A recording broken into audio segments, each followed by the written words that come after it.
A young policeman stopped a hearse during a routine check and then asked the driver to open the coffin. What happened next will shock you. That evening, as Marcus stopped on the side of the road, a hearse suddenly appeared in his field of vision. It was unusual, and something clicked in Marcus's mind. He had recently watched a movie in which criminals used a hearse to transport drugs instead of a dead body. Could this be the moment he had been waiting for? A chance to prove himself and uncover a crime.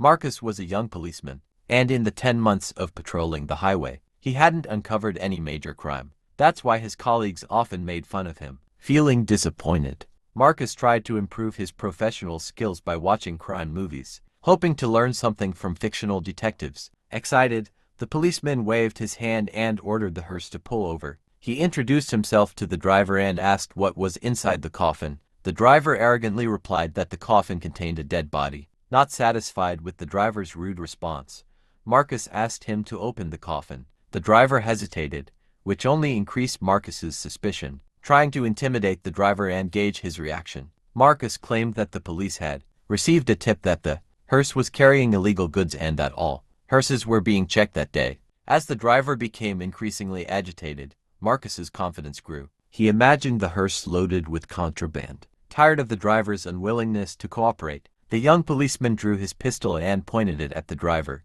ordering him to open the coffin. He had seen enough action movies to know that a little intimidation could go a long way in resolving a reluctant driver's case. His excitement quickly turned to disappointment. There was no package of drugs, no weapons, not even money, just a young girl lying quietly in the coffin. Marcus holstered his gun, feeling a mixture of regret and frustration. The man who seemed to be the perfect embodiment of a criminal mastermind now appeared innocent. The driver was relieved that the inspection was over and seemed eager to get back to the driver's seat. Despite the harmless scene, Marcus's curiosity was piqued. The driver's behavior still seemed strange to Marcus, and his gut instinct told him something was wrong. So, Marcus began to ask more questions. The driver angrily replied that he was heading to the cemetery. Marcus wasn't satisfied with the answer and asked further questions. Which cemetery? Was the driver new? And what was the cause of the young woman's death? The driver announced that the young woman was an alcoholic and had died of a heart attack. Marcus's instinct immediately recognized an anomaly.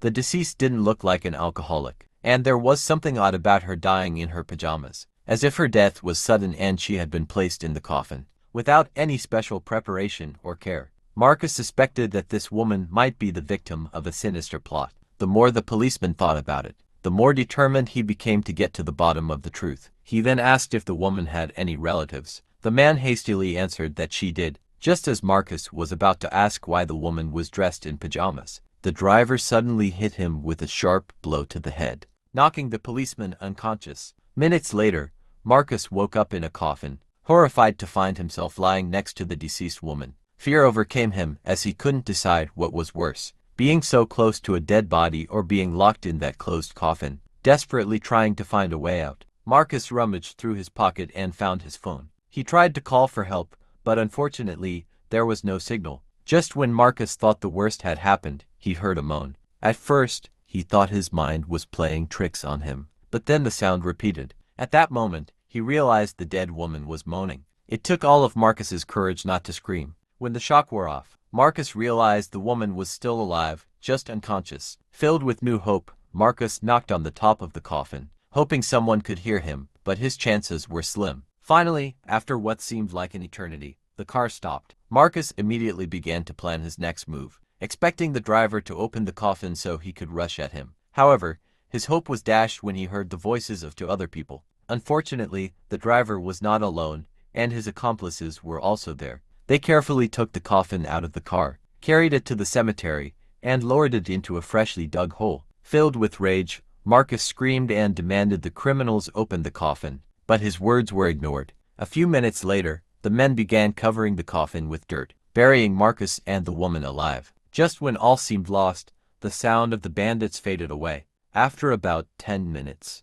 Marcus suddenly heard another voice he had never heard before. Then, someone began trying to open the coffin. Marcus quickly turned on his phone's flashlight and pointed it at the young woman lying beside him. To his surprise, she opened her eyes. He quickly asked her to stay calm, and she obeyed.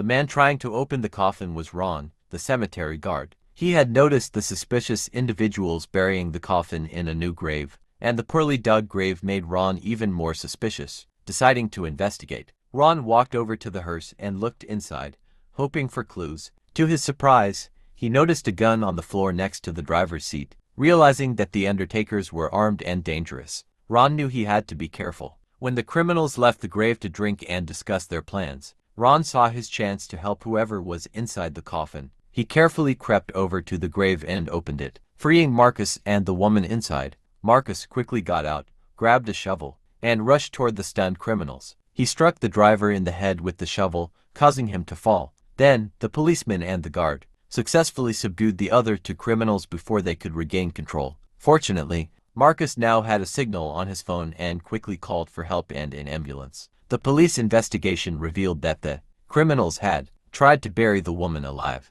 She was a wealthy young woman named Samantha. She had become the target of her husband, who had hired people to kill her to inherit her wealth. The criminals confessed to their involvement in the crime, and the husband was arrested. Now that the case was closed, Samantha and the brave policeman Marcus developed a deep connection, which eventually led to a romantic relationship. Dear viewers, what do you think about this story? Share your thoughts in the comments, and if you like this video, please like and subscribe to our channel.